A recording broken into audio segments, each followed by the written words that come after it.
The plan does not propose ways to address young people who came to the United States illegally as children who were protected by former President Barack Obama in the 2014 program known as Deferred Action for Childhood Arrivals, DACA, or those people who have temporary protected status, the sources said.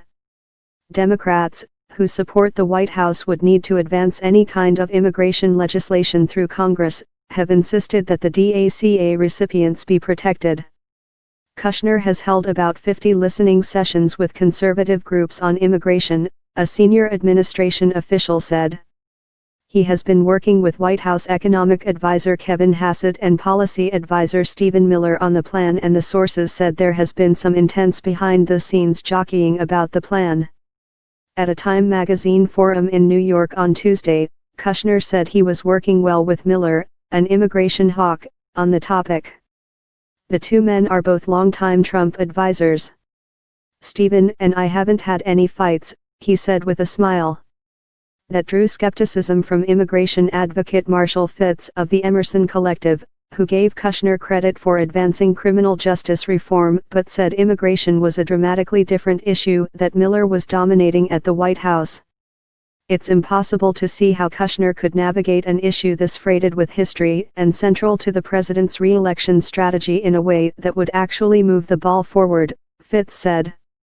As a White House candidate in 2016 and throughout his presidency, Trump has advocated a hardline policy on immigration, pushing for a wall to be built on the border and using bruising rhetoric to describe people who have fled Central American countries to enter the United States.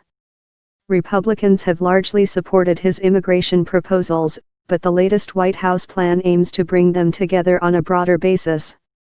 Some in the U.S. business community have asked that the number of highly skilled visas be raised to attract more employees from abroad for specialized jobs amid a booming U.S. economy. Trump himself has talked of the need to bring in more skilled workers. The immigration plan would either leave the number of highly skilled visas each year at the same level or raise it slightly, the sources said. The group has been working on a guest worker program as part of the proposal to address the U.S. agriculture community's need for seasonal labor while not hurting American workers, but nothing has been finalized, the sources said. Trump has sought to court farmers in key battleground states to boost his chances of re-election in 2020. The proposal will include recommendations for modernizing ports of entry along the U.S. border to ensure safe trade while preventing illegal activity.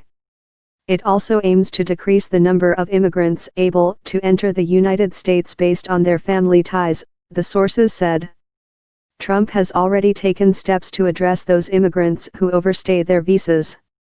Kushner, who is Trump's son-in-law, is also a main architect of a Middle East peace proposal that the president is expected to unveil this summer.